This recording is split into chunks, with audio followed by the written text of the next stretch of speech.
கர்த்தர் வார்த்தைக்கு நாம் செல்வோமா? நீதிமொழிகள் 18ஆம் அதிகாரம் 21ஆம் வசனம்.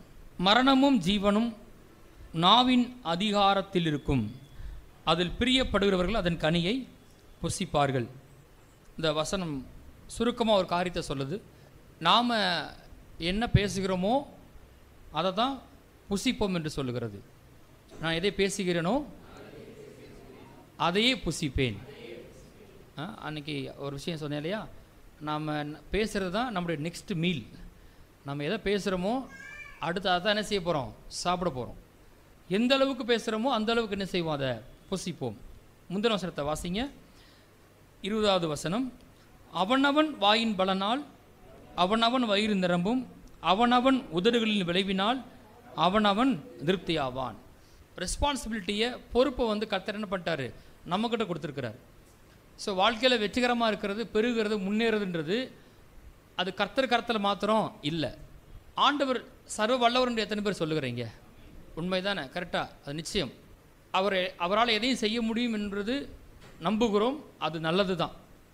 கிறிஸ்தவத்தில் ஒரு தவறான ஒரு புரிந்து கொள்ளுதல் இருக்குது பாருங்கள். அதில் ஒன்று பார்த்தீங்கன்னா, அவர் சர்வவல்லவராக இருப்பதனால எல்லாவற்றையுமே அவர் தான் ஆளுகிறார் அப்படின்னு நினைக்கிறாங்க. அது தவறு. சர்வவல்லவர் எத்தனை பேர் நம்புறீங்க? ஆமென். ஆனால் அவர் சர்வவல்லவராக இருக்கிறதுனால நம்ம வாழ்க்கையில் நடக்கிற எல்லாவற்றையும், இந்த பூமியில் நடக்கிற எல்லாவற்றையும் அவர் தான் ஆளுகிறாருன்னு என்று நம்புவது தவறு கிடையாது. வானங்களோ கர்த்தருடையவைகள், பூமியையோ மனுபுத்திரருக்கு கொடுத்தார். அப்படின்னா இந்த பூமியில் ஏதாவது ஒரு காரியம் செய்யப்பட வேண்டுமானால் அதுக்கு நம்முடைய பங்கு ரொம்ப அவசியமாக இருக்குது. நாம் ஒத்துழைக்கும் போது தான் கர்த்தர் என்ன செய்கிறாரு, கிரியை நடப்பிக்கிறார். எல்லாமே அவன் செயல் அப்படி சொல்லுவாங்க இல்லையா, கேள்விப்பட்டதில்லை? எல்லாம் அவன் செயல் அப்படி சொல்லுவாங்க. அது சரி கிடையாது. நிறைய வசனங்கள் நீங்கள் பார்த்தீங்கன்னா அதில் 2 பகுதி இருக்கும். ஒன்று காட் வேர்ட் பார்ட், இன்னொன்று மேன் வேர்ட் பார்ட். உன் பொருளாலும் உன் எல்லா விளைவின் முதற் பலனாலும் கர்த்தரை கனம் பண்ணு. யார் கனம் பண்ணணும்? நாம தான் கனம் பண்ணணும். பொருளால் கர்த்தரை கனம் பண்ணணும்.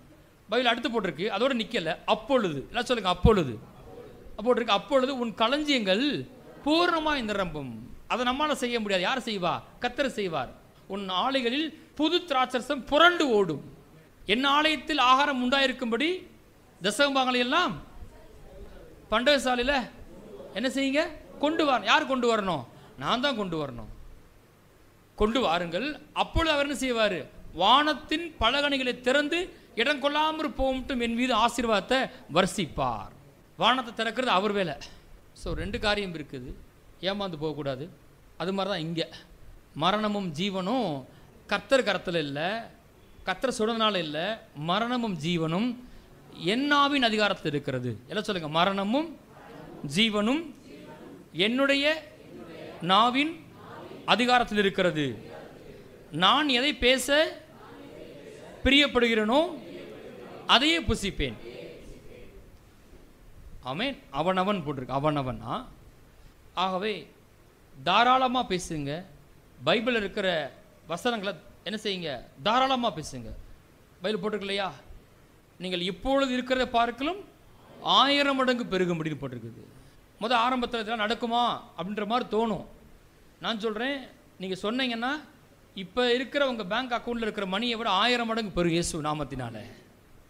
இங்கே இருக்க ஜனக்கூட்டமும் 1000 மடங்கு பெரும் இயேசு நாமத்தினாலே. சொடக்கப்பட்ட மாதிரி நடக்காமல் இருக்கலாம், கண்டிப்பாக என்ன செய்யும், நிறைவேறும். நிச்சயம் கர்த்தர் வார்த்தை நிறைவேறும். நம்முடைய கண்கள் அதை காணும். அதை நாம் பார்த்து கொண்டிருக்கிறோம். அங்கே போவோம். யாக்கோபு 3ஆம் அதிகாரத்தை எடுத்துக்கொள்வோம். நாவை குறித்து பேசப்படுகிற சிறந்த அதிகாரம் இது. 1ஆம் வசனத்தை வாசிங்க. என் சகோதரரே, அதிக ஆக்கினை அடைவோம் என்று அறிந்து உங்களில் அநேகர் போதகர் ஆகாதிருப்பீர்களாக.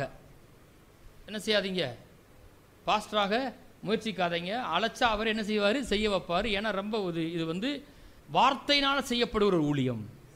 ஒரு டாக்டர் இருக்கார், அவர் தப்பு பண்ணிட்டாரு, நோயாளி என்ன செஞ்சிடுவார், இறந்து போயிடுவார், மறித்து போவார். ஒரு என்ஜினியர் இருக்கார், எங்களுக்கு சொல்லிக் கொடுத்தாங்க, ஒரு டாக்டர் தப்பு பண்ணான்னா ஒருத்தர் தான் இறப்பார். ஆனால் ஒரு என்ஜினியர் தப்பு பண்ணா, ஒரு பிரிட்ஜை கட்டுறீங்க, அதை தப்பு பண்ணிட்டீங்கன்னா என்ன ஆகும், அது பெரிய சேதத்தை உண்டாக்கும் அப்படி சொல்லுவாங்க பாருங்கள். நான் யோசித்து பார்த்தேன். நான் யோசிக்கும்போது ஒரு டாக்டர் தப்பு பண்ணுறாங்கன்னா ஒருத்தவங்க மறிக்கிறாங்க, ஒரு இன்ஜினியர் தப்பு பண்ணான்னா மறிக்கிறாங்க, சேதம் ஆகிருன்றது உண்மைதான். அது கூட ஒரு மாம்சீகமான சேதத்தை உண்டாக்க முடியும். ஆனால் ஒரு போதகன் தப்பு பண்ணான்னா அது ஸ்பிரிச்சுவலாக தப்பு, பெரிய பாதிப்பை உண்டாக்கிட முடியும். ஒரு ஆளை மீட்கப்பட முடியாத நரகத்துக்கு கொண்டு போயிட முடியும் தப்பாக பிரசங்கம் பண்ணி, கத்தரை விட்டு பிரிச்சிட முடியும். ரொம்ப டீப்பு. மறிச்சிட்டா கூட ஒருவேளை ரசிக்கப்படாதானே எங்கே போயிடுவான்? பரலோகம் போயிடுவான். ஆனால் இவன் வாயை வச்சு போதகன் வந்து தப்பாக பிரசங்கம் பண்ணான்னா ஒரு மனுஷனை மீட்கப்பட முடியாத இடத்துக்கு என்ன செய்ய முடியும்? தள்ளிட முடியும். அதனால் ரொம்ப கவனமாக இருங்க அப்படின்னு செய்யுது இங்கே போட்டிருக்கு. அதிக ஆக்கினை யாருக்கான்? அதிக ஆக்கினை அடைவோம் என்று நம்ம சிலதெல்லாம் என்ன செஞ்சுருவோம்? ஆசீர்வாத பிரசங்கத்தில் மறந்துடுவோம். அதெல்லாம் அந்த பக்கம் போகவே மாட்டோம் நம்ம வந்து. ஆனால் போட்டிருக்கு, தெளிவாக போட்டிருக்கு, என் சகோதரரே அதிக ஆக்கினை அடைவோம் என்று அறிந்து உங்களில் அநேகர் போதகர் ஆகாதிருப்பீர்களாக. அது என்ன சொல்ல வருது? வார்த்தைக்கு அவ்வளவு வல்லம் இருக்குன்னு சொல்லுது. தொடர்ந்து வாசிப்போம். நாம் எல்லாரும் அநேக விஷயங்களில் தவறுகிறோம். ஒருவன் சொல் தவறாதவனானால் அவன் பூரண புருஷனும் தன் சரீரம் முழுவதையும் கடிவாளத்தினாலே அடக்கி கொள்ளக்கூடியவனுமாய் இருக்கிறான். பாருங்கள், குதிரைகள் நமக்கு கீழ்ப்படியும்படிக்கு அவைகளின் வாய்களில் கடிவாளம் போட்டு அவைகளுடைய முழு சரீரத்தையும் திருப்பி நடத்துகிறோம்.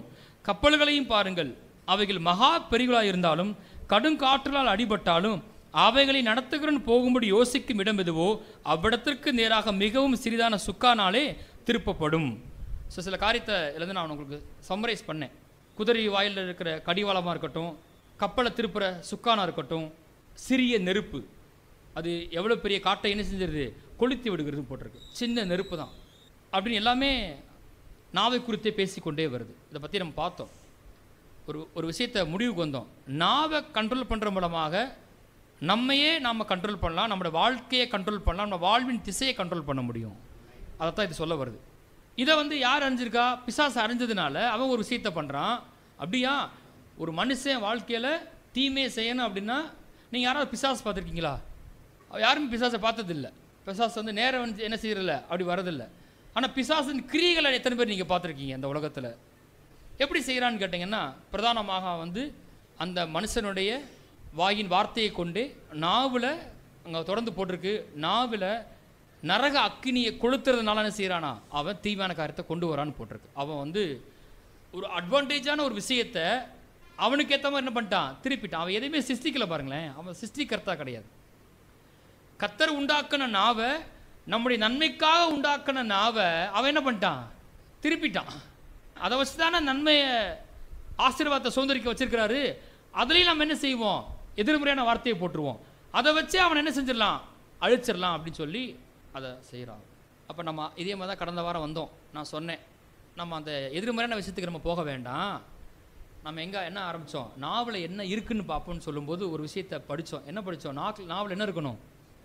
சத்தமாக சொன்னேன், கர்த்தருடைய வார்த்தை இருக்கணும். நாவல் என்ன இருக்கணும்? கர்த்தருடைய வார்த்தையாக இருக்கணும். இன்றைக்கி ஒரு காரியத்தை நாம் என்ன செய்யலாம் பார்ப்போம். அங்கே போவோம். பிசாசு நாவலை என்ன பண்ணுறான்? என்ன செய்கிறான்? நாவலை நரக அக்கினியால் கொளுத்துறான். போவோம். லூக்கா 3ஆம் அதிகாரம் 16வது வசனம்.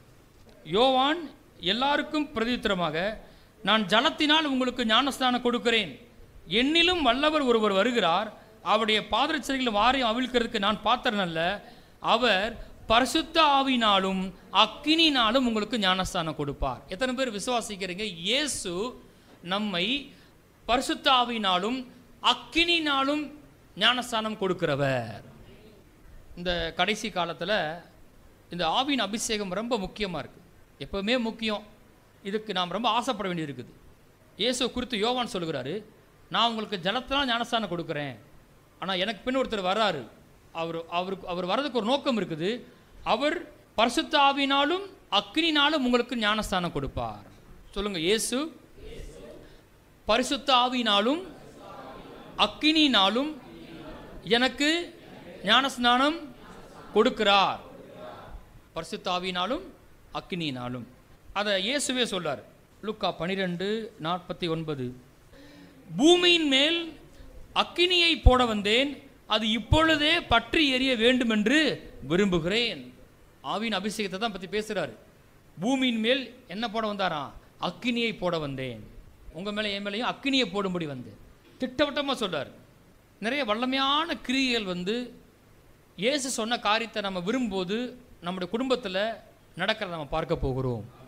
நம்முடைய உறவினர்கள் மத்தியில் நடக்கவே நடக்காது இந்த காரியம்லாம். உங்களால் அதெல்லாம் ரசிக்க வைக்க முடியாது, சபைக்கு அழைச்சிட்டு வர முடியாது, மாற்றமே வராது நினைக்கிறோம். நான் சொல்கிறேன், பெரிய அற்புதம் நடக்க போகுது. ஆமென். உன்னை திருத்த வந்திருக்கேன், உன்னை மாற்ற வந்திருக்கேன், அதெல்லாம் இல்லை.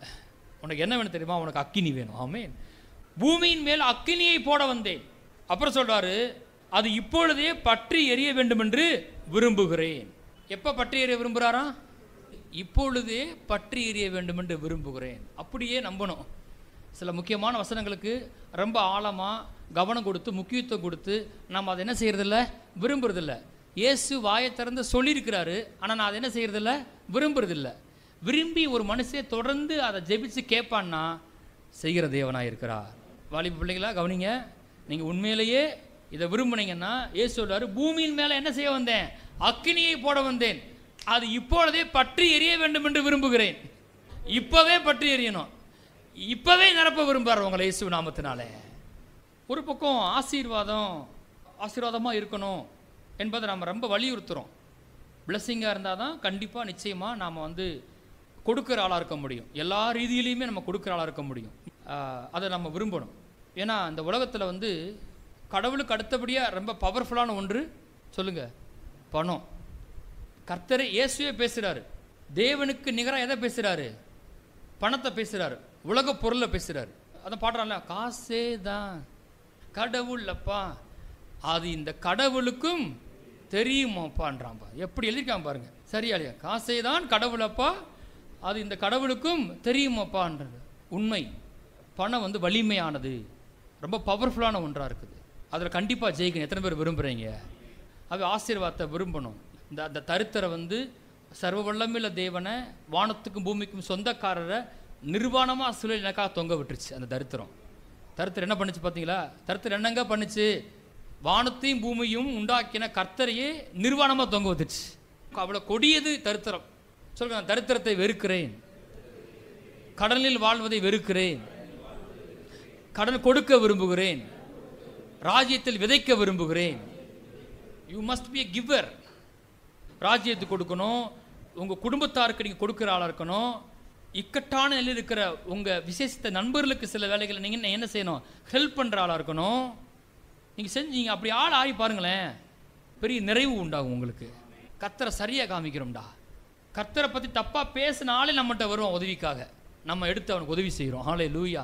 எவ்வளோ பெரிய நாம மகிமை அது, எவ்வளோ பெரிய நாம. அவன்கிட்ட நம்ம ஒன்றுமே சொல்லலை, எனக்கு உதவி வேணும். அவன் தான் கர்த்தரை பற்றி தப்பாக பேசினாலும் நம்ம நண்பன் தான். நம்ம என்ன செய்கிறோம்? இப்போ கொடுக்குற ஆளாக இருக்கிறோம். இந்தா பையில் போட்டிருக்கல, உலக பொருளால் உங்களுக்கு அநேக சிநேகிதரில் சம்பாதிங்களும் போட்டிருக்கு. பணத்தை வச்சு நீங்கள் என்ன செய்யலாமா? சம்பாதிக்கலாம்னு போட்டிருக்கு. பணத்தை வச்சு என்ன செய்யணும்? ஆத்துமாவை சம்பாதிக்கணும். ஏமாந்து போகணும்னு நான் சொல்லலை. எல்லாவற்றுக்குமே ஒரு பவுண்ட்ரி இருக்குது, அதை அப்ளை பண்ணணும்.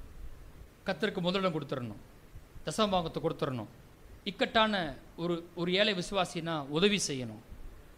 நமக்கு நோக்கம் என்னன்னா, நம்ம உலக பொருளால் என்ன செய்யணும்? அநேகரை ஆதாயம் பண்ண வேண்டும். ஸோ பிளஸ்ஸிங் ஒரு பக்கம் ரொம்ப முக்கியம், கவனிங்கள். அதே மாதிரி இன்னொரு பக்கம் அபிஷேகம் ரொம்ப முக்கியம். சொல்லுங்க, அபிஷேகம் ஆசீர்வாதம் ரெண்டும் முக்கியங்க.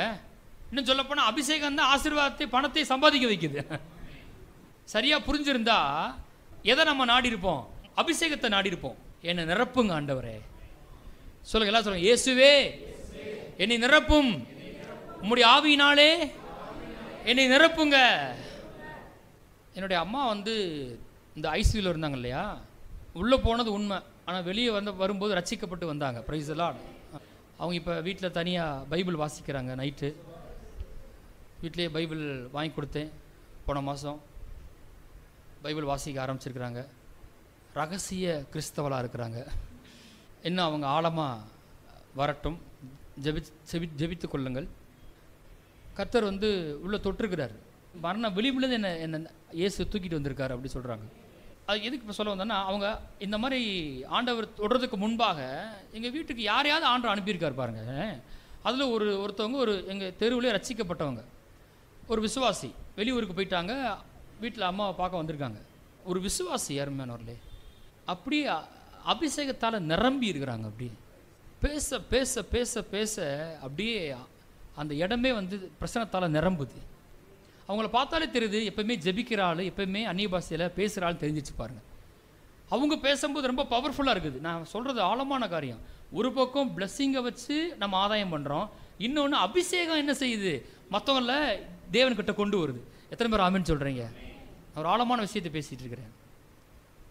நாம் தேவன்கிட்ட ரொம்ப அதிகமாக நெருங்கி பழக பழக பழக அந்தரங்கத்தில் பழக பழக நீங்கள் அதோடு நீங்கள் ஒரு ஸ்கூலுக்கு போனீங்கன்னா, காலேஜுக்கு போனீங்கன்னா, நீங்கள் மத்தியில் போகும்போது அது அவங்கள என்ன செய்ய இயேசுகிட்ட இழுக்கிறதா இருக்கிறது. அந்தரங்கத்தை அந்நிய பாஷை பேசணும், இயேசுகிட்ட நெருங்கணும். வெளியே வரும்போது பார்த்தீங்கன்னா அந்த அபிஷேகம் நிரம்பி வழியுது. சொல்லுங்க, என் பாத்திரம் நிரம்பி வழிகிறது. ஸோ இது ரொம்ப பெட்டர் வே. என்னென்னா, இவெல்லாம் சொன்னால் கேட்பானா, இவ்வளோ கரடு முரடாக இருக்கானே அப்படின்னு சொல்கிறான். ஆனால் அபிஷேகம் நுகத்தை முறிக்கும். அனாயிட்டிங் இறங்குச்சு அப்படின்னா அங்கே பெரிய மாற்றம் வந்துடும். நீங்கள் எத்தனை பேர் அபிஷேகத்தை விரும்புகிறீர்கள்? ஒரு பக்கம் பணக்காரனாகணும், ஐஸ்வரனாகன்ற வேண்டிய முன்னேற வேண்டும் என்ற ஆசை நல்லது, அது ஒரு பக்கம். இன்னொரு பக்கம் ஸ்பிரிச்சுவலாக இருக்கணும், ஆவிக்குரிய விதத்தில் பெருகி இருக்கணும். அபிஷேகத்தால் நிரம்பி இருந்து நான் போய் ஒருத்தரை சந்தித்தேன் அப்படின்னா நிச்சயம் அது அற்புதம் நடக்கும். ஆமே, அங்கே போய் நீங்கள் கால் வச்ச உடனே அந்த குடும்பத்தை ஒரு அற்புதம் நடக்கும். கர்த்தர் உங்களை பயன்படுத்துவார், நம்மளை அப்படி ஆக்குவாராக, இந்த சபையை அப்படி ஆக்குவாராக. கண்டிப்பாக நடக்கும். ஏன்னா அவர் சொல்லியிருக்காரு, ஜீவ வார்த்தை ஆழத்தின் மீது அக்கினியை போட வந்தேன், அது இப்பொழுதே பற்றி எரிய வேண்டும் விரும்புகிறேன். சொல்லுங்கள், கர்த்தாவே என் மீது அக்கினியை இப்பொழுதே போடும். சொல்லிக்கிட்டே இருங்க அடிக்கடி. வாலிபர்கள் யாராவது என்கவுண்டர் வேணுமா கர்த்தர்கிட்ட, அடிக்கடி சொல்லிக்கிட்டே இருந்த வசனத்தை, கர்த்தாவே அக்கினியை மேலே போடுங்க, அக்கினியை மேலே போடுங்க. பெரிய காரியம். ஏன்னா அது இப்பொழுதே பற்றி எரிய வேண்டும் என்று விரும்புகிறேன். நான் டிசைர் பண்ணுறேன், அதை உன் மேலே உன்னை ஃபில் பண்ணுறதுக்கு நான் விரும்புகிறேன் என்றார் கர்த்தர். இதுக்கு நம்ம என்ன செய்யறதுல கவனம் கொடுக்கறதே இல்லை, இதில் ஃபோக்கஸ் பண்ணுறதே கிடையாது, அதை வச்சுட்டு அப்படி கேட்குறதே கிடையாது. பைபிள் ஓப்பன் பண்ணுங்க, அந்த வசனத்தை எடுங்க, என்ன போட்டிருக்கு, இப்படி போட்டிருக்கு சொல்லிக்காரில்ல, ஆண்டவர்கிட்ட கேளுங்க. ஆண்டவர் என்ன செய்வார்? கண்டிப்பாக செய்வாரா செய்ய மாட்டாரா? செய்வார். நம்ம தான் என்ன செய்யறதில்ல, விசுவாசமாக கேட்கறது இல்லை, சும்மா பைபிள் படிச்சுட்டு போயிடுறோம். அங்கே என்ன போட்டிருக்கு? பூமியிலே அக்கினியை போட வந்து. நான் சொல்கிறேன், உங்கள் வீட்டில் அக்கினி விழுகிறது இயேசு நாமத்தினால. பரிசுத்தாவின் அக்கினி உங்கள் வீட்டில் விழுது, உங்கள் பிள்ளைக்கு மேலே விழுது இயேசு நாமத்தினால, சபையில் விழுகிறது இயேசு நாமத்தினால. சொல்லிக்கிட்டே இருக்க. நான் சொல்கிறேன், அங்கே பெரிய மாற்றம் நடக்குது. அப்படி அக்கினியை போட்டார்னா என்ன நடக்கும்னு பார்த்து நம்ம முடிக்க போகிறோம். உங்கள் மேலே பரிசுத்தாவின் அக்கினியை போட்டார்னா என்ன நடக்கும்? வாசிப்போம். அப்போஸ்தலர் 2ஆம் அதிகாரம் 17-18. அக்கினியை போடுவேன்றதை குறித்து மறுபடியும் ஒரு தீர்க்க தரிசனம். அக்கினியை போடுவேன்னா ஆவியை ஊற்றுவேன்னு அர்த்தம். கடைசி நாட்களில் நான் மாம்சமான யாவர் மேலும் என் ஆவியை ஊற்றுவேன், அப்பொழுது உங்கள் குமாரரும் உங்கள் குமார்த்திகளும் தீர்க்க தரிசனம் சொல்லுவார்கள், உங்கள் வாலிபர் தரிசனங்களை அடைவார்கள், உங்கள் மூப்பர் சொப்பனங்களை காண்பார்கள். என்னுடைய ஊழியக்காரர் மேலும் என்னுடைய ஊழியக்காரிகள் மேலும் அந்நாட்களில் என் ஆவியை ஊற்றுவேன், அப்பொழுது அவர்கள் தீர்க்க தரிசனம் சொல்லுவார்கள். விரும்ப வேண்டிய ஒரு காரியம், கடைசி நாட்களில் நான் மாம்சமான யாவர் மேலும் என் ஆவியை ஊற்றுவேன். யார் சொல்லியிருக்கிறா? கர்த்தர் சொல்லியிருக்கிறார். யார் ஒருத்தர் அதை பர்டிகுலராக அதை கண்டுபிடிச்சு இப்படி சொல்லியிருக்கிறீங்க ஆண்டவரே, அப்படி செய்கிறதுக்காக உங்களுக்கு நன்றி, நீங்கள் அதை ஸ்பெசிஃபிக்காக நீங்கள் விரும்புனீங்கன்னா உங்கள் மேலே ஆவி இன்னும் அதிகமாக ஊற்றுகிற தேவனாக இருக்கிறார். மாம்சமான யாவர் மேலும் என் ஆவியை ஊற்றுவேன். அப்படி அக்கினியை போடுறாரு, ஆவியை ஊற்றுறாரு. அப்படி சமயத்தில் என்ன நடக்குது அப்படின்னு கேட்டால் அங்கே வாசிப்போம். அதே அதிகாரத்தில் 1ஆம் வசனம். பெந்தெக்கோஸ்தே என்னும் நாள் வந்தபோது அவர்கள் எல்லாரும் ஒருமனப்பட்டு ஓடத்தில் வந்திருந்தார்கள். அப்பொழுது பலத்த காற்று அடிக்கிற முழக்கம் போல வானத்திலிருந்து சடுதியாய் ஒரு முழக்கம் உண்டாகி அவர்கள் உட்கார்ந்திருந்த வீடு முழுவதையும் நிரப்பெற்று, அல்லாமலும் அக்கினிமயமான நாவுகள் போல பிரிந்திருக்கும் நாவுகள் அவர்களுக்கு காணப்பட்டு அவர்கள் ஒவ்வொருவர் மேலும் வந்து அமர்ந்தது. அப்போ நல்லா கவனிங்களேன். நான் சொன்னேன், அக்கினியை போடுங்க அக்கினியை போடுங்கன்னு சொல்கிறோம், ஆவியை ஊற்றுங்க ஆவி ஊற்றுங்கன்னு சொல்கிறோம். அப்படி அவர் அக்கினியை போடுவேன்னு சொன்ன போதும் ஆவியை ஊற்றுவேன்னு சொன்ன போதும் ஊற்றுவேன்னு என்ன நடந்துச்சு அப்படின்னு கேட்டால் அக்கினிமயமான நாவுகள். சொல்லுங்க, அக்கினிமயமான நாவுகள். என் தலைமையில் ஆவி இறங்குறார் அப்படின்னா அவர் இம்பாக்ட் பண்ணுற ஒரு அவயம் எதுன்னு கேட்டால் என்னுடைய நாவு. அதை எப்படி மாத்துறாரு? அக்கினிமயமான நாவு. சொல்லுங்க, அக்கினிமயமான நாவு. கடவுள் அதை தான் விரும்புகிறாரு. இந்த கடைசி நாட்களில் இவங்க மேல அவங்க மேல கிடையாது. மாம்சமான யாவர் மேலே என் ஆவியை ஊற்றுவேன். எத்தனை பேருக்கு மாம்சமா இருக்கிறீங்க? எல்லாரும் மாம்சமானவர்கள் தான். எல்லாரும் மேலேயும் ஆவி என்ன செய்வேன்? ஊற்றுவேன். ஊற்றுனா என்ன நடக்குதுன்னு கேட்டீங்கன்னா, எல்லாருக்கும் அக்னிமயமான நாவுகள் போல பிரிந்திருக்கும் நாவுகள் அவர்கள் மேல் வந்து அமர்ந்தது. இந்த நாவு மேல ஒரு நாவு அக்னி மாதிரி இருக்குதான், உதறது. அது அதை போய் ஆண்டவர் விழணுன்றாரே. அப்போ எவ்வளோ அதில் பவர்ஃபுல்லாக இருக்கணும் இல்லையா? கரெக்டாக பணத்தில் பெரிய ஆள் ஆகணும், ஆசீர்வதிக்கப்படணும் என்று நமக்கு புரியுது. அதே போல தான் இதுவும் அந்நிய பாஷையில் நிரம்பி பேசணுன்றதும் அவ்வளவு முக்கியமான ஒன்று. சில பேர் சொல்லுவாங்க, என்னத்தை அந்நிய பாஷை பேசி என்னத்தை நீ இப்போ அப்படி சொல்லுவாங்க. பரவாயில்ல அவனை சொன்னால் சொல்லிட்டு போகிறாங்க. உங்களுக்கு புரிஞ்சிருந்தா, சத்தியம் புரிஞ்சிருந்தா நீங்கள் என்ன செய்யுங்க? தொடர்ந்து பேசுங்க. அந்த மாதிரி யாரை அனுப்பி பிசாசு என்ன செய்வான்? சொல்ல வச்சு பேச விடாமல் ஆக்குவான். இப்போ பேசி என்ன ஆச்சு அப்படின்னு சொல்ல வைப்பான். இல்லை நீங்கள் பேசுகிற என்ன செய்யாதீங்க, நிறுத்தாதீங்க. பக்கத்து சொல்லுங்க, அந்நிய பாஷை பேசுவதை நிறுத்தாதீங்க. அக்கினியை போடுறது, ஆவியை ஊட்டுறது அப்படின்னு சொன்னால், ஆண்டவர் எங்கே இறங்காருன்னு கேட்டினா என் நாவில் இறங்குறாரு. அக்னிமயமான நாவுகள் வந்து அமர்ந்தது. வாசிப்போம் 4ஆம் வசனம். அவர்கள் எல்லாரும் பரிசுத்த ஆவியினாலே நிரப்பப்பட்டு ஆவியானவர் தங்களுக்கு தந்திருந்த வர்ணத்தின்படியே வெவ்வேறு பாஷைகளிலே பேசத் தொடங்கினார்கள். அப்படின்னா இது வேறு விதமான பாஷை, வேறு வெவ்வேறு லாங்குவேஜஸ் தான், உண்மைதான். ஆனால் ஆவியானவர் இறங்கினார்னா, அக்னி போடப்பட்டுச்சுன்னா, ஆவி ஊற்றப்பட்டுச்சுன்னா நம்முடைய நாவல் என்ன செய்யுது? பாஷை உண்டாகிறது. அந்நிய பாஷை என்ன செய்கிறோம்? பேச ஆரம்பிக்கிறோம். இது ஏதோ ரொம்ப ஆழமான காரியம் இதில் இருக்குது. இருக்க போய் தான் ஆண்டவர் செய்கிறாரு. உன் மேலே இறங்கின உடனே என்ன செய்வேன்? உன் நாவை பிடிப்பேன், உன் நாவில் தான் இறங்குவேன், உன் நாவை தான் அக்னிமயமான நாவாக மாற்றுவேன். பிசாசு என்ன செய்கிறான்? நாவை அக்னினால் கொடுத்து பார்க்குறான். நான் என்ன செய்கிறேன்? என் ஆவியினால் நிரப்புகிறேன். உன் நாவை நிரப்பின உடனே நாவு என்ன செய்யுது? அந்நிய பாஷையை பேசுகிறது. அவங்க கீழே போட்டிருக்கு என்ன பேசுனாங்களாம்? 11ஆம் வசனத்தை பின்பதி, இவர்கள் தேவனுடைய மகத்துவங்களை பேச கேட்கிறோமே. அப்போ அந்நிய பாஷை பேசும்போது நம்ம என்ன செய்கிறோம்? தேவனுடைய மகத்துவத்தை பேசுகிறோம், ஆண்டோடைய மகத்துவத்தை பேசுகிறோம். நீங்கள் இருக்கிறது பெரிய பிரச்சனையாக இருக்கலாம், ஆனால் அந்த நேரத்தில் உங்களால் ஜெபிக்க முடியாமல் இருக்கலாம். ஆனால் நீங்கள் அந்நிய பாஷை பேச என்ன பண்ணுறீங்க? அந்த பிரச்சனையை விட கர்த்தர் பெரியவர் என்று பேசி கொண்டிருக்கிறீர்கள். ஆவியானவர் மேலே வந்தாலே என்ன நடக்கும்? அந்நிய பாஷை பேசுவாங்க. அது வந்து சான்று இல்லைங்க. நான் வந்து ஆவியால் நிரப்பப்பட்டுட்டேன் பாஸ்டர், ஆனால் ஒன்றும் எனக்கு நடக்கலை அப்படி சொன்னால் பைபிள் படி அது என்னது? தப்பு. ஆவியானவர் உள்ளே இருக்கிறது அது வேற விஷயம். பேப்டிசம் இன் த ஹோலி ஸ்பிரிட், பரிசுத்த ஆவியினால ஞானஸ்தானப்படுறேன், அக்னி அபிஷேகம் பெறுறேன் அப்படின்னு சொல்லிட்டு நீங்கள் சும்மா இருக்க முடியாது. அபிஷேகம் பெற்ற உடனே என்ன ஆயிரும்? நாவு பேச ஆரம்பிச்சிடும். அது ஒரு இடத்துக்கு அது ஒரு சான்று ஆகிருக்கிறது. வாசிப்போமாங்க. அப்போஸ்தலர் 10ஆம் அதிகாரத்தில் 44-45. இந்த வார்த்தைகளை பேதுரு பேசிக் கொண்டிருக்கையில் வசனத்தை கேட்டவர்கள் என்ன போட்டிருக்கு? யாவர் மேலும் பரிசுத்த ஆவியானவர் இறங்கினார். என்ன சொல்லுங்க? யாவர் மேலும். யார் யாரெல்லாம் இருந்தாங்க? இன்னைக்கு கொர்நேலியு வீட்டுக்கு வந்திருக்காங்க. யார் யாரெல்லாம் வந்திருக்காங்க? உறவின் முறையார், மாமன், மைத்துனன், சித்தப்பன், பெரியப்பன், பொன் கொடுத்தோர், பெண் எடுத்தோர்னு எல்லாரும் நினச்சிருப்பாங்க, வந்திருப்பாங்க.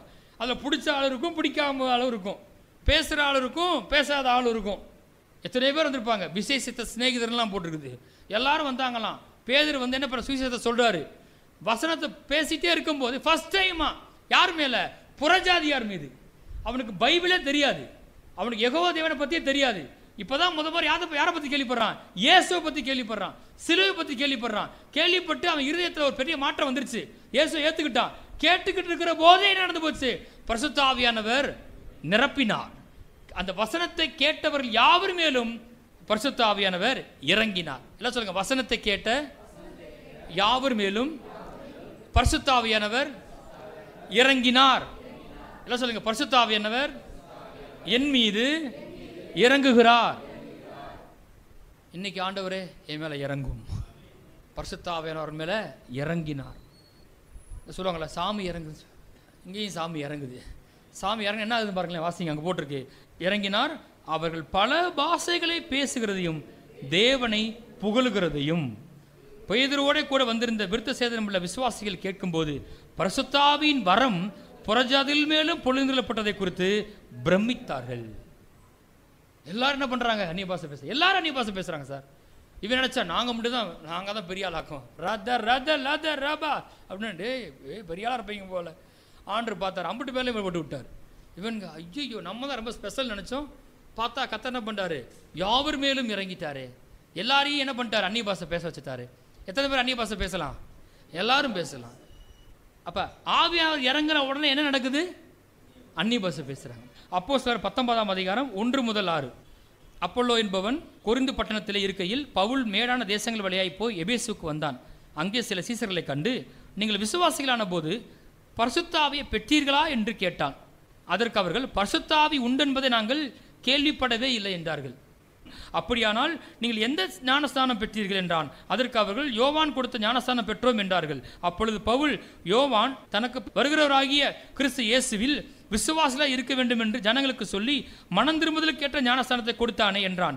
இதை கேட்டபோது அவர்கள் கர்த்தராகிய இயேசுவின் நாமத்தினாலே ஞானஸ்தானம் பெற்றார்கள். அல்லாமலும் பவுல் அவர்கள் மேல் கைகளை வைத்தபோது பரிசுத்த ஆவி அவர்கள் மேல் வந்தார். அப்பொழுது அவர்கள் அந்நிய பாஷைகளை பேசி தீர்க்கதரிசனம் சொன்னார்கள். பரிசுத்த ஆவியை பற்றி கேள்வியே படலன்றாங்க. என்ன ஞானஸ்தானம் பெற்றீங்க? யோவான் ஞானஸ்தானம் பெற்றீங்க? இல்லை அது மனம் திரும்பக்கூடிய ஞானஸ்தானம் சொன்ன பிறகு திரும்ப என்ன செய்கிறாங்க? கர்த்தராகிய இயேசு நாமத்தினால ஞானஸ்தானத்தை பெறுறாங்க. பெற்ற பிறகு பவுல் என்ன பண்ணுறாரு? கையில் அவர் மேலே வைக்கிறாரு. வச்ச உடனே பரிசுத்த ஆவி அவர்கள் மேல் வந்தார். பாருங்கள், இது ஃபில் ஆகிட்டே இருக்கிறது. நீங்கள் டெய்லி ஜெபம் பண்ணலாம். நேற்று நிரப்பின கர்த்தர் இன்னைக்கு நிரப்பணும். பரிசுத்த ஆவியானவர் என்ன பண்ணாராம்? அவங்க மேலே அவர்கள் மேல் வந்தார். வந்த உடனே அப்பொழுது அவர்கள் அந்நிய பாஷையிலே பேசி தீர்க்க தரிசனம் சொன்னார். அப்போ அந்நிய பாஷை பேசும்போது ஒரு விஷயம் நடக்குது. என் மூலமாக தீர்க்க தரிசனம் உரைக்கப்படுகிறது. நீங்கள் ஒரு டக்குன்னு போய் பக்கத்தாள்கிட்ட போய் வாங்க உங்களுக்கு ப்ராஃபிட் சொல்கிறேன்னு அந்த வேலையை ஆரம்பிச்சிடாதீங்க, அது வேண்டாம். ஆனால் நீங்கள் அந்நிய பாஷை பேசுனீங்கன்னா நான் சொல்கிறேன், உங்கள் எதிர்காலத்தை குறித்து ஆவியானவர் தாமே உங்கள் மூலமாக தீர்க்க தரிசனம் உரைத்து கொண்டிருக்கிறார். அக்கினியை போட வந்தேன்றாரு. அப்படின்னா என்னென்னா ஆவியை ஊற்றுவேன்றாரு. அப்படின்னா பரிசுத்த ஆவியான நிரப்புறாரு. அப்படி நிரப்புறவன் என்ன நடக்குது? அக்னிமயமான நாவாக மாறிடுது. அந்நிய பாஷை பேச ஆரம்பிச்சிடும். என் பாயிண்ட் எங்கே வருதுன்னு கேட்டால், அந்நிய பாஷை பேசுகிற நாவாக மாறுது என் நாவு வந்து. எதுக்கு அப்படின்னு கேட்டிங்கன்னா, நீங்கள் பழைய ஏற்பாட்டில் ஒரு சம்பவத்தை நீங்கள் வாசித்து பாருங்கள். அது ஆதியாகமம் 11ஆம் அதிகாரத்தில் போட்டிருக்குது. பாபேல் கோபுரத்தை கட்டுறாங்க இல்லையா? அவங்க என்ன சொல்லுவானுங்க? நம்ம நமக்கு பேர் உண்டாக ஒரு பெரிய கோபுரத்தை என்ன செய்வோம்? வானளாவிய கோபுரத்தை கட்டுவோம் வாருங்கள் அப்படின்னு சொல்லி அதை ஆரம்பிக்கிறாங்க. கர்த்தர் மனுப்புத்திரர் என்ன பண்ணுறான்னு காண்பதற்கு என்ன செஞ்சாராம்? இறங்கி வந்தாராம். கர்த்தரை சொல்றாரு, அவர்கள் தாங்கள் செய்ய நினைத்தது ஒன்றும் தடைபடாது என்று இருக்கிறார்கள்.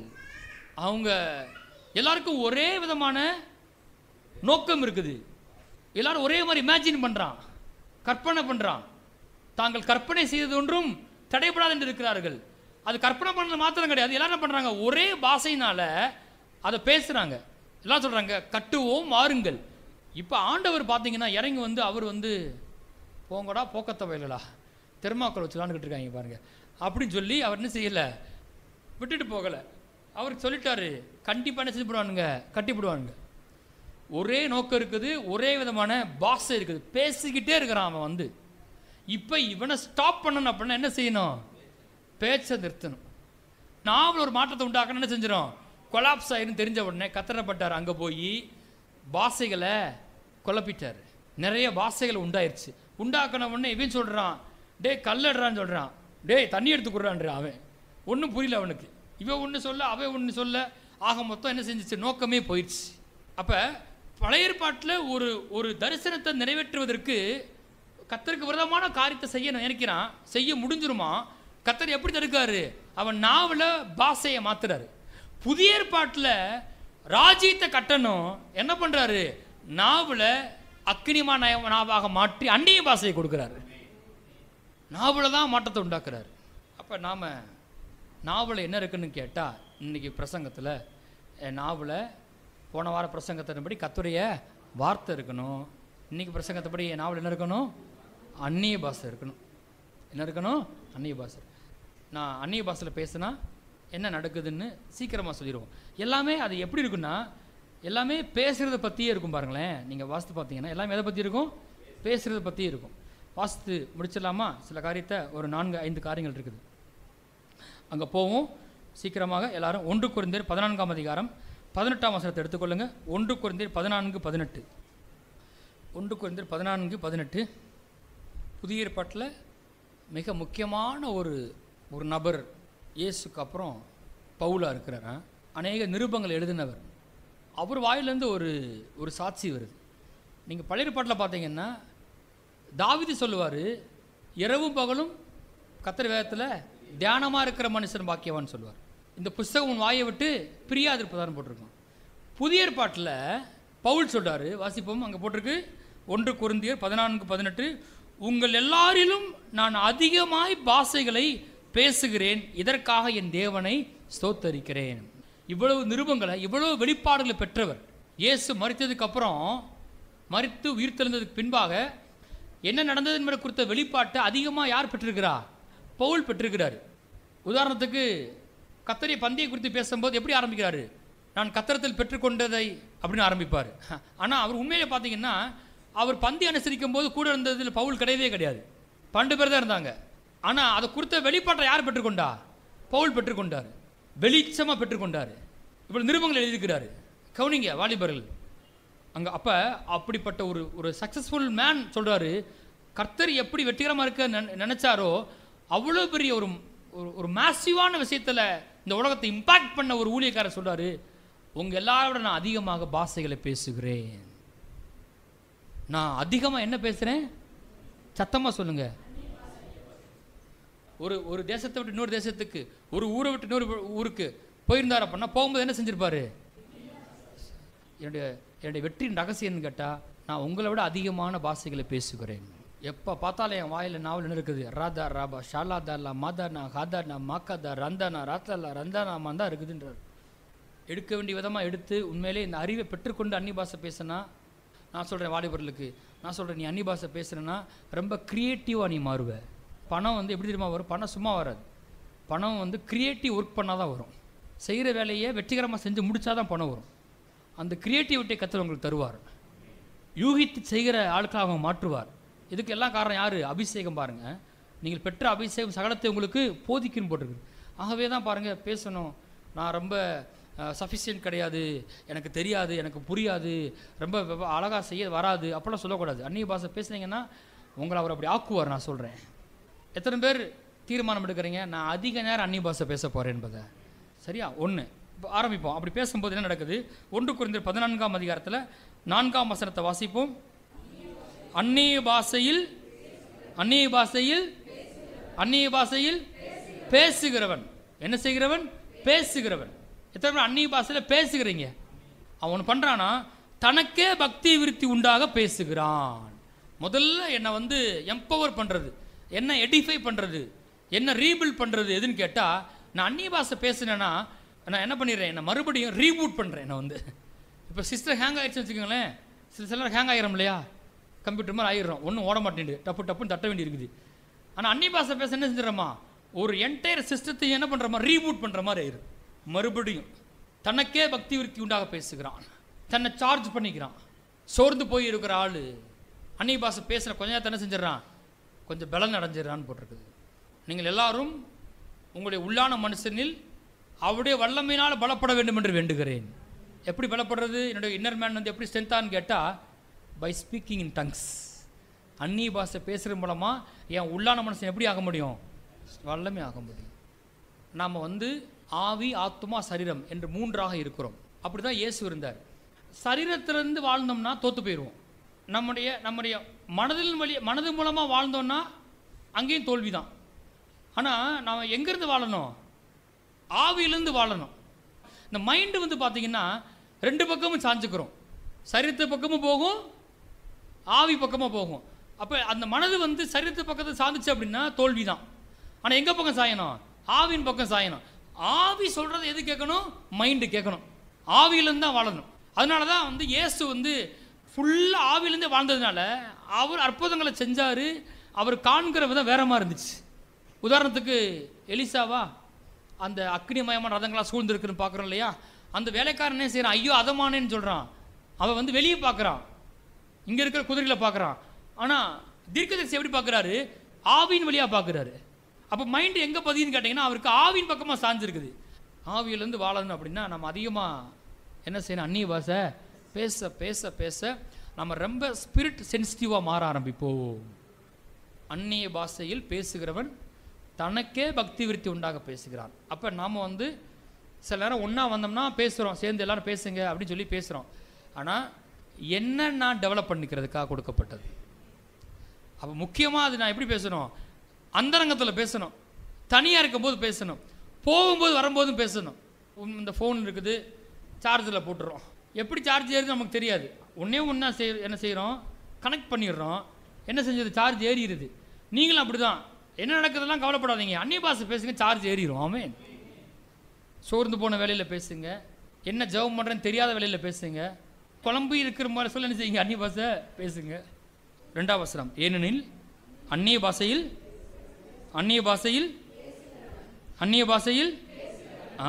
பாஷையில் பேசுகிறவன் தான் ஆவியினாலே ரகசியங்களை பேசினாலும் அவன் பேசுகிறதை ஒருவனும் அறியாதிருக்கிறபடினாலே அவன் மனுஷனிடத்தில் பேசாமல் தேவனிடத்தில் பேசுகிறான். 2 காரியம். ஆவியில் என்ன பண்ணுறானா? ரகசியத்தை பேசுகிறானா. அப்படின்னா ஒரு சீக்ரெட்ஸ் என்ன செய்யப்படுது? டிஸ்கஸ் பண்ணப்படுது, பேசப்படுது. உள்ள இருக்கிற ஆவியானவர் எதிர்காலத்தை குறித்து பேசிட்டு இருக்கிறாரு, யாருக்கோ ஜெபம் பண்ணிக்கிட்டு இருக்கிறாரு. முன்கூட்டியே அதை செய்யணும். அந்நிய பாஷையில் பேசுகிறவன் ஆவியில் ரகசியங்களை பேசுகிறான். அது யாருக்கு என்ன செய்யறதில்ல, புரியறதில்ல. மனுஷனிடத்தில் பேசாமல் தேவனிடத்தில். எத்தனை பேர் தேவன்கிட்ட பேச விரும்புறீங்க? எப்பவுமே தேவன்கிட்ட பேச விரும்புறீங்களா? அப்படி பேச விரும்பும்போது நீங்கள் சில நேரம் ஸ்தோத்திரம் பண்ணுறீங்க, வசனம் சொல்கிறீங்க, நல்லது. அது ரொம்ப நேரம் சொல்ல முடியாமல் இருக்கும். அந்நிய பாஷை ஈஸியாக பேச முடியும், தெரியுமா உங்களுக்கு? நீங்கள் ஸ்டார்ட் பண்ணீங்கன்னா என்ன செய்யலாம்? 1 மணி நேரம் ராபா தீலா காதா ராபான்னு பேசிகிட்டே போயிட்டே இருக்கலாம். அப்படி பேசும்போது நீங்கள் என்ன பண்ணிட்டு இருக்கீங்க? ஆவியில் ரகசியத்தை பேசுகிறீங்க. யார்கிட்ட பேசுகிறீங்க? மனுஷன்கிட்ட பேசலை. சொல்லுங்கள், அந்நிய பாஷையில் பேசுகிறவன் தேவனிடத்தில் பேசுகிறான். சொல்லுங்கள், அந்நிய பாஷையில் பேசுகிறவன் தேவனிடத்தில் பேசுகிறான். ஆவியினாலே ரகசியங்களை பேசுகிறான். தனக்கே பக்தி விருத்தி உண்டாக பேசுகிறான். எல்லாம் என்னது? நாவு. அப்போ எவ்வளவு பேசியிருப்பார் நம்ம பவுல். ராபா தாபா ராபா தல்லா காதா ராபா ராபான் இருப்பார். எந்த அளவுக்கு பேசியிருக்காரோ அந்த அளவுக்கு அவர் வேற லெவலில் போயிட்டார். சில ஊழியக்காரனா சொல்கிறாங்க 3 மணி நேரம், 5 மணி நேரம், 8 மணி நேரம் தொடர்ந்து பேச. அவங்களுக்கு சில வாய்ப்புகள் ஊழியக்காரர்கள் கொடுக்கப்பட்டிருக்கு, சரி. ஆனால் நம்ம விசுவாசிகள் உங்களுக்கு என்ன நேரம் கொடுக்கப்பட்டிருக்குதோ அதுக்கு நீங்கள் உண்மையாக இருந்தீங்கன்னா அதை நீங்கள் கொஞ்சம் அந்த ஆப்பர்ச்சுனிட்டியை, அந்த டைமை சீஸ் பண்ணிக்கிட்டீங்கன்னா, யூஸ் பண்ணிக்கிட்டீங்க அப்படின்னா கர்த்தர் உங்களுக்கு அற்புதம் செய்வார். ஆமே. நீங்கள் அவ்வளோ பண்ணணும்னு கர்த்தர் எதிர்பார்க்க போகிறது கிடையாது. நீங்கள் செய்யவும் செய்யலாம். லீவ் நாட்கள் என்ன செய்யலாம்? அந்த நாட்களை கர்த்தருக்குன்னு நியமித்து முழுமையாக உட்காந்து அந்நிய பாஷை பேசலாம். செஞ்சு பாருங்கள். செய்யாமல் வெறும் பிரசங்கம் மட்டும் கேட்காதீங்க. தயவுசெய்து வீட்டுக்கு போய் கதை வரைச்சிக்கிட்டு 1 மணி நேரம் 2 மணி நேரம் இன்க்ரீஸ் பண்ண ஆரம்பிங்க. செஞ்சு பாருங்கள்.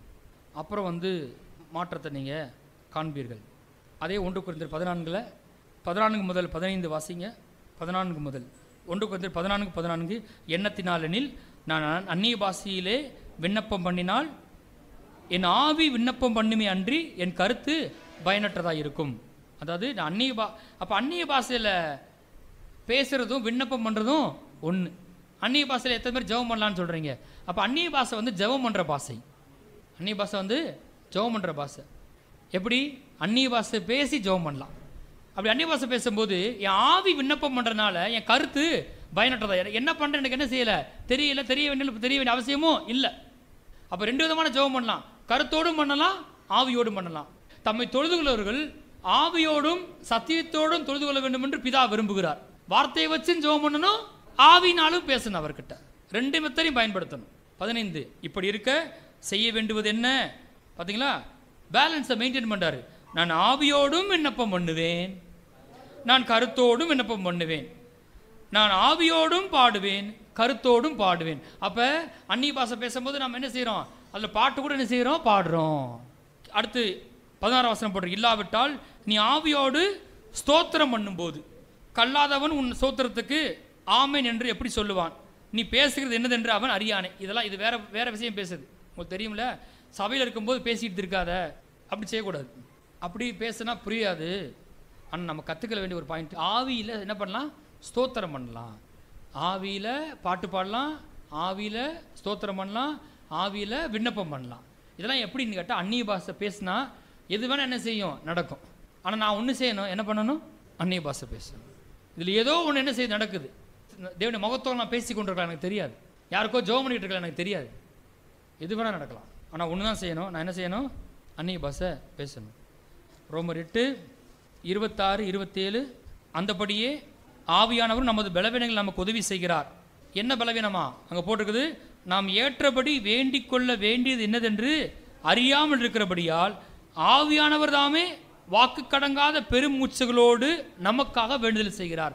அப்போ அந்நிய பாஷை பேசும்போது என்ன செய்கிறோம், ஒரு சூழ்நிலையில் எனக்கு என்ன பண்ணுறேன்னு என்ன செய்யலை, தெரியல, எப்படி ஜெபம் பண்ணுறதுனே தெரியல, ரொம்ப குழம்பி போயிட்டேன். ஏன்னா மைண்டு இன்வால்வ் ஆகிருக்கு. அதில் வந்து மைண்டு யோசிக்குது, போட்டு ஐயோ ஐயோன்னு யோசிக்குது, என்ன பண்ணுறேனே தெரியல, மைண்டு பிளாக் ஆன மாதிரி ஆயிடுச்சு. ஆனால் அந்நிய பாஷை பேசுகிறதுக்கு மைண்டுக்கும் சம்பந்தமே இல்லை. இது எது பேசுது, ஆவி தான் பேசுது. அப்போ நம்ம மைண்டு எந்த அளவுக்கு பிரச்சனையாக இருந்தால் கூட நான் என்ன பேசலாம், அந்நிய பாஷை பேசலாம். அந்த சமயத்தில் தொடர்ந்து குழப்பமான சூழ்நிலை பேசும் பொழுது அங்கே ஒரு தீர்வை தேவன் நமக்கு என்ன செய்கிறாரு, தர்றவராக இருக்கிறார். ஒரு தெளிவான முடிவெடுக்க அங்கே முடிகிறது. நம்ம பேசியிருக்க போது கர்த்தர் ஏதோ ஒரு காரியத்தை என்ன செய்கிறாரு, செய்கிறவராக இருக்கிறார். நமக்கு எத்தனை பேருக்கு அந்த பலவீனம் இருக்குது, ஏற்றபடி வேண்டிக் கொள்ள வேண்டியது என்னதென்று அறியாது இருக்கிறபடினார். எனக்கு ஜெபம் பண்ணவே தெரில பாஸ்டர், உடனே என்ன செய்யணும், சில வேளையில் தெரியுது என்ன வசனம் சொல்லி ஜெபம் பண்ண தெரியுது, சில வேலை என்ன செய்யலை தெரியல, அந்த பிரச்சனைக்கு ரூட் காசு என்ன செய்யலை, தெரிய மாட்டேங்குது. அப்போ நான் இவருக்காக ஜெபம் பண்ணுறேன், இதுக்காக ஜெபம் பண்ணுறேன், ஆவியானவரை நான் நாவை விட்டு கொடுக்குறேன், எவ்வளோ என்ன செய்யுங்க, நீங்கள் பேசுங்கன்னு சொன்னவொன்னே என்ன செய்வார், அவர் பேச ஆரம்பி, நீங்கள் விட்டு கொடுக்கும்போது அவர் பேசுவார். அந்த விஷயத்துக்கு என்ன சொல்லி ஜெபம் பண்ணணுமோ நமக்கு தெரியாது, ஆனால் கண்டிப்பாக என்ன செய்வார், ஜெபிப்பார். அடுத்த வசனம் போட்டு வாசிங்க.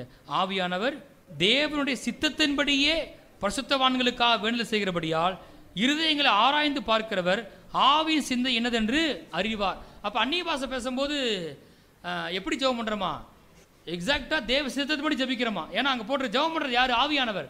ஆவியானவர் எப்படி ஜெபம் பண்ணுறாரு, தேவனுடைய சித்தத்தின்படியே ஜெபிக்கிறார். எத்தனை பேர் நீங்கள் அந்த பரிபூர்ணமான ஜெபத்தை செய்ய விரும்புகிறீங்க? சார் நான் ஜெபம் பண்ணும்போது கூட ஆண்டவரே அந்த பிள்ளை தானா கல்யாணம் பண்ண வேண்டியது, பார்த்து சொல்லுங்கள் அப்படின்னு உங்களுக்கு தோணலாம்.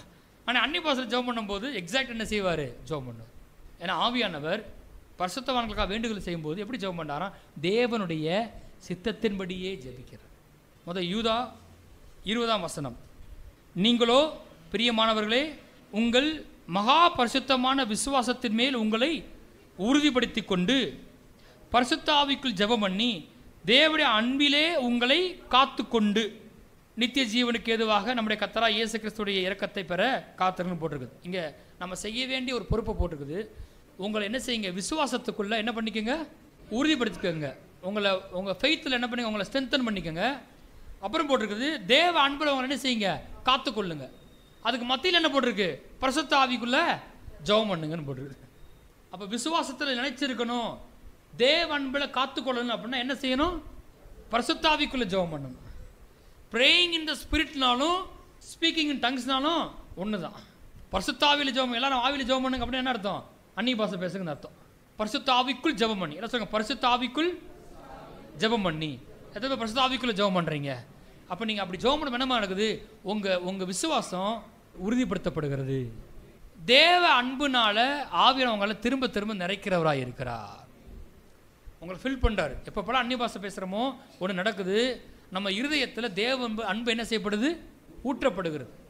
சொல்லுங்க, நான் அந்நிய பாஷையிலே பேசும்போது என் இருதயத்திலே தேவ அன்பு ஊற்றப்படுகிறது. நிறைய பேர் சொல்கிறாங்க அந்நிய பாஷை பேசி என்ன பண்ணிவிட்டேன்னு சொல்கிறாங்க. ஆனால் அந்நிய பாஷை பண்ணால், ரியலாகவே பண்ணால், ஒழுங்காக பண்ணால், இதெல்லாம் புரிஞ்சுக்கிட்டு பண்ணால் அது பெரிய மாற்றத்தை உண்டாக்கும். அப்போ அந்நிய பாஷை பேசும்போது என்ன செய்கிறேன், என் விசுவாசம் உறுதிப்படுது. புரியுதா? ஆலயத்தை கட்டி முடிச்சிருவோமா, பயமாக இருக்கும்போது அந்நிய பாஷை பேசும்போது என்ன, அது இல்லை கட்டிடுவோம், கட்டி முடிச்சிடுவோம். இவ்வளோ பெரிய இடத்துக்கு போகிறோம், ஆத்மா வருமா, வராமல் போச்சுன்னா அந்நிய பாஷை பேசுகிறோம். எல்லாவற்றையும் எல்லாவற்றாலும் நிரப்புகிற கர்த்தர், பூமியை நிரப்பும்படி உண்டாக்கின கர்த்தர் சபையை நிரப்புவார். சரி, அந்த மாதிரி பயம் வருது, என்ன செய்யறது, அந்நிய பாஷை பேசும்போது என்ன செய்யுது, விசுவாசத்தில் உறுதிப்படுத்தி கொள்ள முடியுது. சில நேரம் கோவம் வருது, அவ்வளோ வருது கோவம். அந்நிய பாஷை பேச என்ன செய்யறது, பாட்டே மாறிடுது. ஏன்னா ஃபில் பண்ணிடுது அதே அன்பு. கடைசி வசனத்துங்க வாசிங்க. எபேசியர் 6. அங்கே வந்து அந்த தேவனுடைய சர்வாயுத வர்க்கம் போட்டிருக்கும் 6ஆம் அதிகாரத்தில். என்ன பண்ணுங்க, நீங்கள் தீங்கு நாளில் பிசாசின் தந்திரங்களை எதிர்த்து நிற்கும்படிக்கு. இன்னொன்று, உங்கள் யுத்தம் வந்து மாம்சத்தோடு அல்ல, அதுவே ஒரு பிசாசுடைய தந்திரமாக இருக்குது. நேரம் நம்மளை வந்து மனுஷங்க தான் நம்ம எதிரி மாதிரி யோசிக்க வச்சிடறான் பாருங்கள். மனுஷங்க நம்ம எதிரியே கிடையாது, பிசாசு தான் நம்மளுடைய எதிரியாக இருக்கிறான். ஆமாம், பிசாசு தான் நம்முடைய எதிரி. அவனுக்கு எதிர்த்து நிற்கணும் அப்படின்னா நீங்கள் என்ன செய்யணும், தேவனுடைய சர்வாயுத வர்க்கத்தை தரித்து கொள்ளணும்னு சொல்லிட்டு நிறைய காரியங்களை பேசி முடிச்சுட்டு வரும்போது கடைசியாக பேசுகிறாரு. வாசிங்க, அங்கே போட்டிருக்குது 18ஆம் வசனம். எந்த சமயத்திலும் சகலவிதமான வேண்டுதலோடும் விண்ணப்பத்தோடும் வாசிங்க ஆவினாலே ஜெபம் பண்ணி அதன் பொருட்டு மிகுந்த மன உறுதியோடும். எத்தனை பேருக்கு மன உறுதி வேணும் சொல்லுங்க. மனதில் உறுதி வேண்டும் வாழ்க்கையிலே. சரியா, மனதில் உறுதி வேண்டும் சொல்லுங்க. மனதில் உறுதி வேண்டும். மன உறுதி இல்லாமல் எதுவுமே செய்ய என்டியூரன்ஸ் ரொம்ப முக்கியம். கடவுள் அழைப்பெல்லாம் நிற்கணும் பண்ணால் ரொம்ப ரொம்ப முக்கியம். என்டியூரன்ஸ் இல்லை, மன உறுதி இல்லை, தாக்கு பிடிக்கிற திறன் இல்லை. அந்த மன உறுதி வேணுமா? என்ன போட்டிருக்குது, எந்த சமயத்திலும் பரிசுத்த ஆவிக்குள்ள ஆவினாலே ஜெபம் பண்ணி அதன் பொருட்டு மன உறுதியை. சம்மரைஸ் பண்ணி முடிச்சிருமா? பிரைஸ் தி லார்ட், ஹல்லேலூயா. பூமியிலே அக்கினியை போட வந்து, அக்கினியை போடுறனா அது இப்பொழுதே பற்ற விரும்பு. எத்தனை பேர் விரும்புகிறீங்க? எத்தனை வாலிபர்கள் விரும்புகிறீங்க அக்கினியை? எல்லாம் சொல்லுங்கள் அக்கினி. இயேசு எதுக்காக வந்தார்? பரிசுத்த ஆவியினாலும் அக்கினியினாலும் ஞானஸ்நானம் கொடுக்க வந்தார். அது இப்பொழுதே பற்றி விரும்புகிறார். கடைசி நாட்களில் அக்கினினா வேற இல்லை, மாம்சமான யாவர் மேலும் என் ஆவியை ஊற்றுவேன். சரி, ஆவி இறங்குனா, ஆவியால் நிரப்பப்பட்ட என்ன நடக்கும்? அந்நிய பாஷை பேசும். அந்நிய பாஷை பேசுனா என்ன பண்ணுறோன்னு கேட்டால், அந்நிய பாஷையில் பேசுகிறவன் தனக்கே பக்தி விருத்தி உண்டாக பேசுகிறான். அந்நிய பாஷையில் பேசுகிறவன் ஆவினாலே ரகசியங்களை பேசுகிறான். அந்நிய பாஷையில் பேசுகிறவன் மனுஷத்தில் பேசாமல் தேவனத்தில் பேசுகிறான். அந்நிய பாஷையில் பேசுகிறவன் ஆவியிலே விண்ணப்பம் பண்ணுகிறான். அந்நிய பாஷையில் பேசுகிறவன் ஆவியிலே கர்த்தரை ஸ்தோத்தரிக்கிறான். அந்நிய பாஷையில் பேசுகிறவன் தேவனுடைய மகத்துவங்களை பேசுகிறான். அந்நிய பாஷையில் பேசுகிறவன் விசுவாசத்தில் தன்னை உறுதிப்படுத்திக் கொள்கிறான். அந்நிய பாஷையில் பேசுகிறவன் தன்னை தேவ அன்பில் காத்து கொள்ளுகிறான். அந்நிய பாஷையில் பேசுகிறவன் மன உறுதி அடைகிறான். நன்றி ஆண்டவர். எல்லா கரங்களை உயர்த்தி எல்லாரும் விரும்புவோம். ஸ்தோத்திரம் ஸ்தோத்திரம் ஸ்தோத்திரம். ஒரு நிமிடம் அந்நிய பாஷையில். ஹல்லேலூயா. ஓ ரஹா ஷாண்டா ரபா லபரி பஹமரபா. ஓ ரே பே மே மாதல்ல ஹாந்தன பதல்ல ஹந்தன பரவே ரிங்கதனா சிங்கதனமா. எல்லாரும் அந்நிய பாஷையில் பேசும். மாரா பதல்ல பரிபா கமா. 2 நிமிஷம். ஓ ஷாடதர பல பரிபா கமல பரிபா ஹபல பரிபா ஹபா ரந்தன ஹந்தன ஹந்தல பதல்ல ஹந்தன பரிபல பரிபி கமன பரிபி. ஓ ரகத லப ஷட்ட சத்தமாக ரத லஹத ரமசி. ஓ ரிபா பதி லஹத ரபத லப பப மதரஹதனா ஷட்டதலஹந்தனா. ஓ ரிபதலஹதினம் சத்தரஹதலபுதரஹதனபெதெபெதெபெ ரே தெலே கே ரே மெசிரா கதரோ கோதலோ மே தெனே ஹந்தனா மதனா மாதனா ஹம்பேரா சியதரஹோ தெலபெனே தரஹதலவே மாதரா சீரதோனே மதலஹா மீ கதனே ரஹதனமோ சிகரபோ திரஹா மதலஹா தனஹா சீதனஹோ தினத்தலவே மிந்தனஹா நீந்தனஹா டி கதரே சீதலனமா ரிம்பதோ நமா தலஹா நிதி நேந்தனே மே தனஹாதுரோ தினே சீதலஹா தரபாரா மே ஹதான சீகதான தி ரிங்கதல ஹந்தனே ஹந்தன பிந்தனஹா தொரி ஹதரபடபே மே பபோ சீரபபோ ஷாலபபோ ஷிலபெபெபெ மெதெலே மெகெ பெகெ மெகனதே ஹதல பின்னே கசியதல பரபா உரிக दोनों में सिया दन बेने बेने बदले मा री हा दीना सो दर हां तन बेने बे ओ री बे बे में रे है रे दे रे हा दा री हा दा रा दा रा हा दा रा हा दा ना हा दा रा हा दा ना हा मैं सी री रा दो रो दी ना बा दो लेके दे मैं सी रू खा रा बा री क्ला मा दो ना हां तना मा सी कदर बे सी तना हां तन में दलहा मैं रे बे बे ले रे रे रे रे रो रो रो रो दो नो रो रो को में सी का दो ला हा दना मा दना हां दना हा सी रे मैं दो रहा दला हा दो रे मैं सी री दी दी री दी दी नी खादा लो दी ना बाबा री क्ला हा सी खादा दला हां तना हा दो रे बदल हा ने मैं री री रा खादा ला हा ना सी रा हा दला बे ओ हालेलुया. मैं तुझी करो ஆண்டவரே பூமியின் மேலே அக்னியை போட வந்து சொன்னீங்களே டாடி, எங்கள் சபையின் மீது எங்கள் மீது நீர் அக்னியை போடுகிறதுக்காக உமக்கு நன்றி. அது இப்பொழுதே பற்றி எரிகிறதுக்காக உமக்கு நன்றி அப்பா. அக்னிமயமான நாவுகள் அக்னிமயமான நாவுகள் உண்டாகட்டுமாறு. ஓ ரீகதலபடவா, அக்னிமயமான நாவுகள் போல பிரிந்திருக்கும் நாவுகள் காணப்படுகிறதுக்காக உமக்கு நன்றி அர்த்தம். ஆவியினால நிரப்புங்க டாடி, நிரப்புங்க டாடி, பரிசுத்தாவில் நிரப்புங்க டாடி. ஓ ஷேட் தரபலபரிபா, வந்தவர்களை ஆசீர்வதித்திருக்க நிறைத்திருக்கிற கர்த்தாவே. ஓ ஸ்தோத்தரிக்கிறோம், இயேசுவின் நாமத்தில் ஜெபிக்கிறோம் நல்ல பிதாவே, ஆமென்.